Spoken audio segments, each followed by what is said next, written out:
A commenter recently asked me if I could review Japan's top-tier air lineup. Now, I'm not going to act like I have everything researched. I'm sure most of you guys don't either. So if I'm being honest, here's what my Japanese air tree looks like at the moment. Just about finished with the F-15JM. That's very little progress at the moment, but that's just because I'm spading this thing.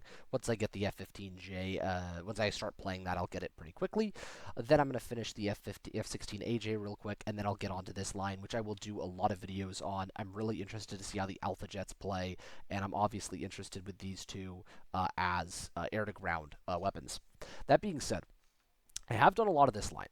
So, my personal advice, if you are grinding Japan, is on this first line, stop using your premium if you're using one after you have the F4EJ.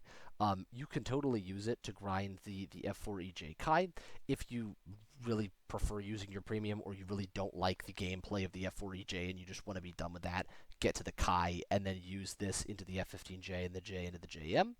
Over here, the T2 and the F1 still absolutely slap. Go watch my other video. I have one on the F1. And then the A7E and the AV8S are fantastic at their BRs, and the F16AJ should be fine. On this line, I don't know because I have not played some of these aircraft. I've played the F5A and the F5E FCU, which is probably pretty similar to the T. I've played both of these, but I have not played a lot of this other stuff. I am personally going to get the Alpha Jet A and then play all the vehicles up from there. I know what an F84 plays like, and I know what the Ki 83 is probably going to play like. So I don't really care about those, but I am going to play all of these, and I will have videos out if I think there's anything interesting about them. But this video is just going to be gameplay of the F4EJ and why I think it is actually one of the best and most underrated aircraft in War Thunder.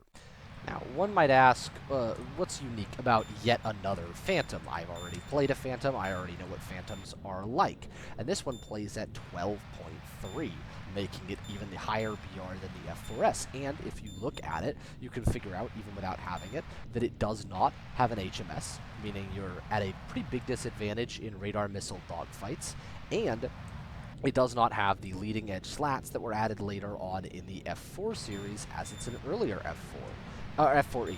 So, what makes it good? Well, it does have an internal gun, so I automatically like that about it over the F4S. But more importantly, this thing, you get the AIM-7Fs, you get the internal gun, you get a lot of what you might like about the upgraded F4Es or about the F4J. But what you get that the others don't is a better, more powerful radar.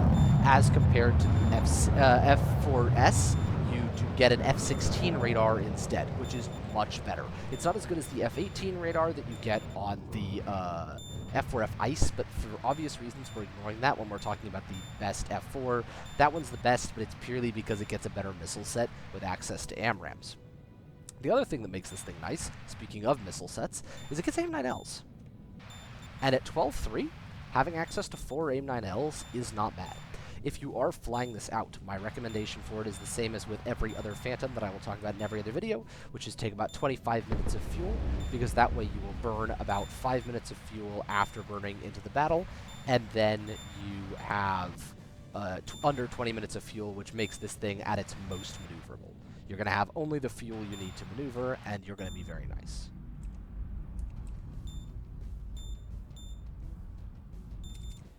As a quick side note, just as a channel update, I have now I have a 4K monitor now, and this game looks fantastic.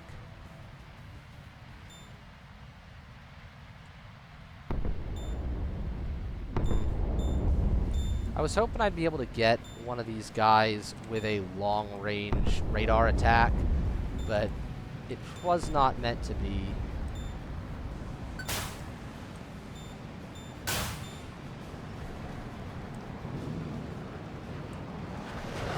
Throw out some decently long-range AIM-9Ls here. I like doing that because sometimes they're dumb enough to let it hit them. And I don't necessarily feel that my AIM-9Ls are super necessary. Also helps me shed a little bit of weight. Now, I see this MiG-23 coming at an angle that whoa, hello.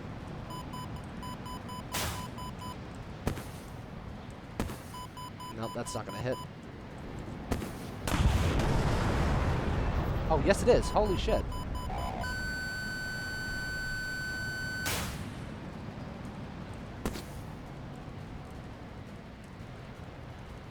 Can I... that might be too close. And it's not. Fantastic. No! And we're taken out by a magic tube. A little bit worried about the PR here, but I'm still going to try and take it.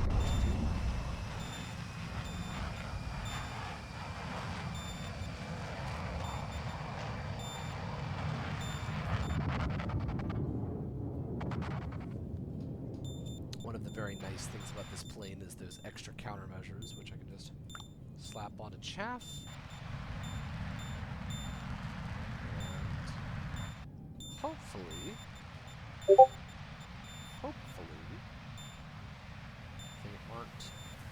they're enough to stop the enemies. Decent amount of large caliber chaff. Whoa.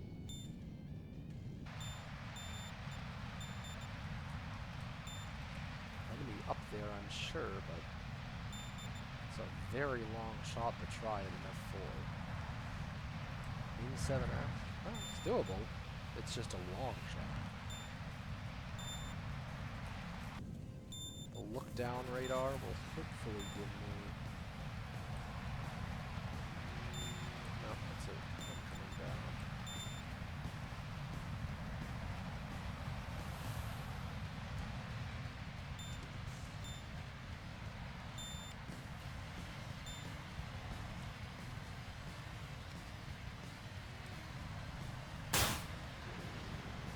And I'm just going to maneuver here. So you can see I'm putting the target at the very edge of my radar. Oh, he's going behind the mountain. Unfortunate. There we are. And now I'm going to put the target at the very edge of my radar. Which is going to make it so that if I need to start pulling defensive, I can. But hopefully he's just going to eat that missile.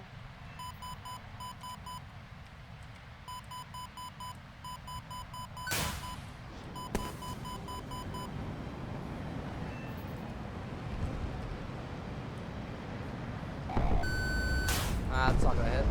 He's gonna go behind the mountain. Oh, wait, could it thread perfectly? If it goes for those flares after threading perfectly. Nah, but it's not got enough energy. Very upsetting.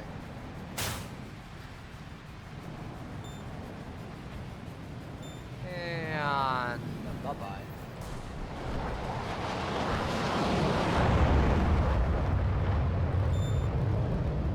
I don't like the angle that F4S is at. Whoa, hello. Attention to the designated grid square. Damn it. Down to only the longer range radar missiles now.